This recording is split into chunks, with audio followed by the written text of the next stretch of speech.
Sporting ক্লাবের কাছে তোর ঘর কালীগঞ্জে ভাড়া থাকিস? ভাড়া থাকিস নিজের বাড়ি? কার ছেলে? চুরি করতে গিয়ে ধরা পড়ল চোর। স্থানীয়রা গণপিটুনি দিয়ে তুলে দেয় পুলিশের হাতে। ভোরের অন্ধকারে চুরি করতে গিয়ে ধরা পড়ল চোর। এরপরে চোরকে দেওয়া হলো গণপিটুনি। উত্তেজনা এলাকায়। 29শে ডিসেম্বর অর্থাৎ রবিবার দুর্গাপুর নিউ টাউনশিপ থানার অন্তর্গত জেমুয়া গ্রাম পঞ্চায়েতের কালীগঞ্জ বিবেকানন্দ পার্ক এলাকায় ভোরের অন্ধকারে দুঃসাহসিক চুরির ঘটনা ঘটে। বাড়ির মালিকের অভিযোগ, আনুমানিক ভোর 3:30 নাগাদ দুই দুষ্কৃতী হঠাৎই তাদের পিছনের দিকের রাস্তা দিয়ে পাঁচিল টপকে ঘরে ঢুকে যায়। এরপরই চড়াও হয় চোর।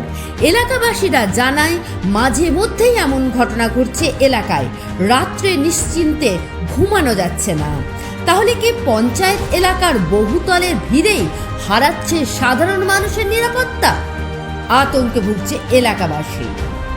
কালকে ঘটনা হয়েছিল 5টা নাগাদ এই বাড়িতে। এরা ছিল, ওর মা ছিল না, ভাই বোন ঘুমোচ্ছিল। জানলার উপর দিয়ে ছাদে উঠে পরে তোমার ওই ছাদের দরজা দিয়ে নিচে নেমে মেয়েটির গলার থেকে সোনা চেনটি ছিঁড়ে নেয়। তারপরে ওকে ওঠায়, তারপর উঠিয়ে তোমার মেয়েটির দুটো আংটি ছিল হাতে, একটা আংটি খুলে নিয়েছে, দুটো আংটি খুলে নিয়েছিল। তারপর সেসময় ইঁটটা হাতে, ইঁট একটা ছিল, ইঁটটা নামিয়েছিল খাটের উপরে। ইঁটটা নিয়ে মেয়েটা চোরটার মাথায় মারে।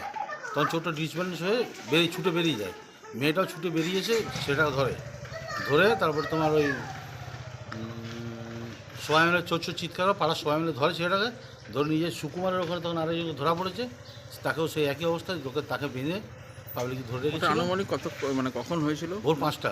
ভোর 5টায় পুলিশকে খবর দিয়েছিলেন? হ্যাঁ, পুলিশকে খবর দিয়েছি, ডিডিএ ফাঁড়ি থেকে পুলিশ এসে নিয়ে গেছে। অপরদিকে জানা যায়, এই একই দিনে জানলা দিয়ে ফোন চুরির ঘটনা ঘটে মাত্র ঘটনাস্থল থেকে 2 কিলোমিটার দূরে। যদিও সেখানে ধরা পড়ে যায় চোর, তুলে দেওয়া হয় পুলিশের হাতে। কি হয়েছিল? পৌনে 5টার সময় এই বাড়ির মেয়েটা এই একটা ছেলেকে ধরে রেখেছিল। চোর চোর করে চেঁচাচ্ছিল। আমরা তখন ঘুমাচ্ছিলাম। দিয়ে আমরা সবাই শুনতে পেয়ে আমার মেয়ে, ছেলে, আমরা 4 জনে উঠে দৌড়ে আসি। এই পাঁচিল টপকে ছেলেটাকে ধরায়। আমার ছেলে এসে ধরেছে। ধরে দুজন ছিল, একজন পালিয়ে গেছে আর একজনকে ধরে তারপর ওর গলার থেকে চেন খুলে নিয়েছে, আংটি খুলে নিয়েছে, আর দুটো আংটি ছিল, দুটো আংটি খুলে নিয়েছে। দিয়ে ওকে ধরে মারধর করা হয়, পুলিশ ডেকে ওকে পুলিশে দিয়ে দেওয়া হয়। তারপর আরেকটা ছেলেকে ওই সুকুমারের ফ্ল্যাটের ওইখানে ধরে, যে ওইখানে ওকে মারধর করা হয়। মারধর করে পুলিশ ডেকে ওকে পুলিশে দিয়ে দেওয়া হয়। হাতে কি কিছু ছিল? অস্ত্র ছিল? হাতে কিছু অস্ত্র ছিল না। ইট ছিল, ইট ছিল। এরা কোথাকার কিছু জানা গেছে? এরা ছেলেটা নিজেই বললো যে কালীগঞ্জ বিবেকানন্দ পার্কে, এই কালীগঞ্জ গ্রামের। আমাদের মোবাইলে রেকর্ড করা আছে, রেকর্ডটা দেখতে চাইলে না। সুকান্ত স্পোর্টিং ক্লাবের সামনে। পুলিশ এসেছিল?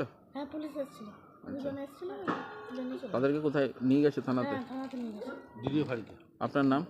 আমার নাম রুবি পাল। জানা যায়, ভয় দেখিয়ে গলার থেকে সোনার চেন ও হাতের আংটি ছিনিয়ে নিয়ে চম্পট দেওয়ার চেষ্টা করে দুষ্কৃতীরা। কিন্তু বাড়ির মালিকের চেঁচামেচিতে ছুটে আসেন প্রতিবেশীরা।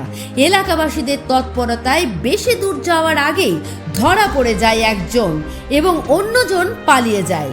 তারপরই তাকে গণপিটুনি দিয়ে তুলে দেওয়া হলো পুলিশের হাতে। Bureau report, activist Bangla, Durgapur.